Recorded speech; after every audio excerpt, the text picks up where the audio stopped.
ಮಧುಮೇಹ ಅಪಾಯವನ್ನು ಹೆಚ್ಚಿಸುವ ಈ ಆಹಾರವನ್ನು ಸೇವನೆ ಮಾಡಬೇಡಿ. ಎಲ್ಲರಿಗೂ ಟೊಪ್ಪಿ ಕನ್ನಡ ಟಿವಿ ಯೂಟ್ಯೂಬ್ ಚಾನಲ್ಗೆ ಸ್ವಾಗತ ಸುಸ್ವಾಗತ ಅಂತ ಹೇಳ್ತೀವಿ. ಶುರು ಮಾಡೋದಕ್ಕಿಂತ ಮೊದಲು ಯಾರೆಲ್ಲ ನನ್ನ ಯೂಟ್ಯೂಬ್ ಚಾನಲ್ ಮೊದಲು ನೋಡ್ತಿದ್ರಿ ಅವರೆಲ್ಲರೂ ಸಬ್ಸ್ಕ್ರೈಬ್ ಮಾಡ್ಕೊಳ್ಳಿ.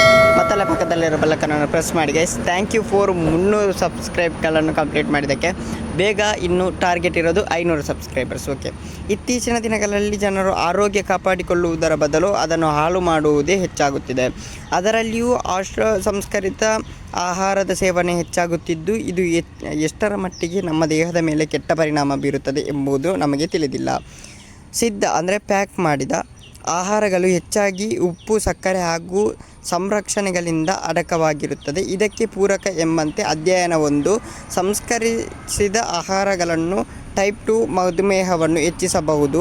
ಹೆಚ್ಚು ಸಂಸ್ಕರಿಸಿದ ಆಹಾರವನ್ನು ಪದೇ ಪದೇ ಸೇವನೆ ಮಾಡುವುದರಿಂದ ವ್ಯಕ್ತಿಯ ಆರೋಗ್ಯ ತೀರಾ ಹದಗೆಡುತ್ತದೆ ಎಂದು ಸಂಶೋಧಕರು ಕಂಡುಹಿಡಿದಿದ್ದಾರೆ. ಸಂಸ್ಕರಿತ ಆಹಾರಗಳು ಎಂದರೇನು ಹಾಗಾದರೆ?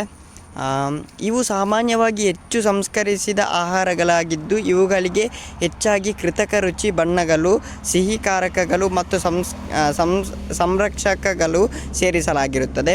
ದಿ ಲ್ಯಾನ್ಸೆಟ್ ರೀಜನಲ್ ಹೆಲ್ತ್ ಯುರೋಪ್ನಲ್ಲಿ ಪ್ರಕಟವಾದ ಅಧ್ಯಯನದ ಪ್ರಕಾರ ಕೆಲವು ಆಹಾರಗಳನ್ನು ಸೇವನೆ ಮಾಡಬಾರದು ಎಂದಿದ್ದಾರೆ. ಹಾಗಾದರೆ ಅವುಗಳು ಯಾವುದಂತ ನೋಡೋಣ. ಪ್ಯಾಕೇಜ್ ಮಾಡಿದ ತಿಂಡಿಗಳು ಅಂದರೆ ಚಿಪ್ಸ್, ಕುಕಿ, ಕ್ಯಾಂಡಿಗಳು.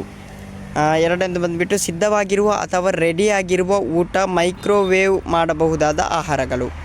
ಸಂಸ್ಕರಿಸಿದ ಮಾಂಸಗಳು ಅಂದರೆ ಸಾಸೇಜಗಳು, ಬೇಕನ್ ಮಾಂಸಗಳು, ಸೋಡಾ ಮತ್ತು ಸಿಹಿಯಾದ ಪಾನೀಯಗಳು. ಈ ಅಧ್ಯಯನಕ್ಕಾಗಿ ಸಂಶೋಧಕರು 8 ಯುರೋಪ್ ದೇಶಗಳ ಸುಮಾರು 3,12,000 ಜನರ UPS ಬಳಕೆಯನ್ನು ವಿಶ್ಲೇಷಿಸಿದ್ದು, ಭಾಗವಹಿಸಿರುವವರನ್ನು ಸರಾಸರಿ 11 ವರ್ಷಗಳ ಕಾಲ ಟ್ರ್ಯಾಕ್ ಮಾಡಲಾಗಿದೆ. ಆ ಸಮಯದಲ್ಲಿ ಸುಮಾರು 15,000 ಜನರಲ್ಲಿ ಟೈಪ್ 2 ಮಧುಮೇಹ ಹೆಚ್ಚಾಗಿದೆ ಎಂಬುದು ಕಂಡುಬಂದಿದೆ. ಓಕೆ ಗೈಸ್, ಮುಂದಿನ ವಿಡಿಯೋದಲ್ಲಿ ಸಿಗೋಣ. ಅಲ್ಲಿವರೆಗೆ ಲೈಕ್, ಶೇರ್, ಸಬ್ಸ್ಕ್ರೈಬ್ ಮಾಡಿ ಅಂತ ಹೇಳ್ತಾ love you so much. Thank you.